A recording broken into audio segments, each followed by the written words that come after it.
pagi anak-anak, kembali bersama Ibu Isti Kurnaidi. Kita akan mengikuti bacaan Alkitab harian untuk anak.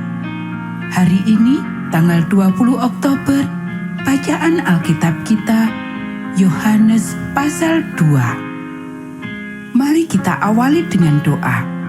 Bapa di surga, kami akan belajar firman Tuhan. Tolong kami supaya kami dapat memahami firman Tuhan. Dalam nama Tuhan Yesus kami berdoa. Amin. Perkawinan di Kana. Pada hari ketiga, ada perkawinan di Kana yang di Galilea, dan Ibu Yesus ada di situ. Yesus dan murid-muridnya diundang juga ke perkawinan itu. Ketika mereka kekurangan anggur, Ibu Yesus berkata kepadanya, "Mereka kehabisan anggur." Kata Yesus kepadanya, "Mau apakah engkau daripadaku, Ibu? Saatku belum tiba." Tetapi Ibu Yesus berkata kepada pelayan-pelayan, "Apa yang dikatakan kepadamu, buatlah itu." Di situ ada 6 tempayan yang disediakan untuk pembasuhan. Menurut adat orang Yahudi, masing-masing isinya 2-3 buyung. Yesus berkata kepada pelayan-pelayan itu, "Isilah tempayan-tempayan itu penuh dengan air." Dan mereka pun mengisinya sampai penuh. Lalu kata Yesus kepada mereka, "Sekarang cedoklah dan bawalah kepada pemimpin pesta." Lalu mereka pun membawanya. Setelah pemimpin pesta itu mengecap air yang telah menjadi anggur itu, dan ia tidak tahu dari mana datangnya, tetapi pelayan-pelayan yang mencedok air itu mengetahuinya. Ia memanggil mempelai laki-laki dan berkata kepadanya, "Setiap orang menghidangkan anggur yang baik dahulu, dan sesudah orang puas minum, barulah yang kurang baik. Akan tetapi, engkau menyimpan anggur yang baik sampai sekarang." Hal itu dibuat Yesus di Kana yang di Galilea sebagai yang pertama dari tanda-tandanya, dan dengan itu ia telah menyatakan kemuliaannya dan murid-muridnya percaya kepadanya. Yesus di Kapernaum. Sesudah itu, Yesus pergi ke Kapernaum bersama-sama dengan ibunya dan saudara-saudaranya dan murid-muridnya, dan mereka tinggal di situ hanya beberapa hari saja. Yesus menyucikan bait Allah. Ketika hari raya Paskah orang Yahudi sudah dekat, Yesus berangkat ke Yerusalem.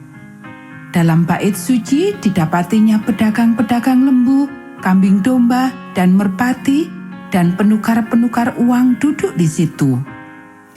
Ia membuat cambuk dari tali, lalu mengusir mereka semua dari bait suci dengan semua kambing domba dan lembu mereka.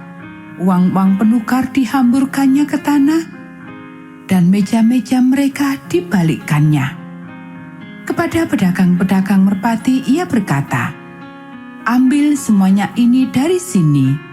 Jangan kamu membuat rumah Bapakku menjadi tempat berjualan." Maka teringatlah murid-muridnya bahwa ada tertulis, "Cinta untuk rumahmu menghanguskan aku." Orang-orang Yahudi menantang Yesus, katanya, "Tanda apakah dapat engkau tunjukkan kepada kami bahwa engkau berhak bertindak demikian?" Jawab Yesus kepada mereka, "Rombak bait Allah ini, dan dalam 3 hari aku akan mendirikannya kembali." Lalu kata orang Yahudi kepadanya, 46 tahun orang mendirikan bait Allah ini, dan engkau dapat membangunnya dalam 3 hari? Tetapi yang dimaksudkannya dengan bait Allah ialah tubuhnya sendiri. Kemudian sesudah ia bangkit dari antara orang mati, barulah teringat oleh murid-muridnya bahwa hal itu telah dikatakannya, dan mereka pun percayalah akan kitab suci dan akan perkataan yang telah diucapkan Yesus. Dan sementara ia di Yerusalem selama hari raya Paskah, banyak orang percaya dalam namanya karena mereka telah melihat tanda-tanda yang diadakannya. Tetapi Yesus sendiri tidak mempercayakan dirinya kepada mereka karena ia mengenal mereka semua. Dan karena tidak perlu seorang pun memberi kesaksian kepadanya tentang manusia. Sebab ia tahu apa yang ada di dalam hati manusia.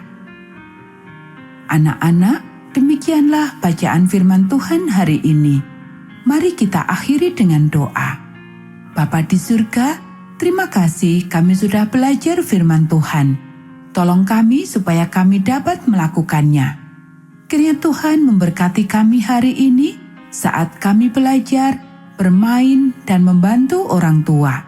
Dalam nama Tuhan Yesus kami berdoa. Amin.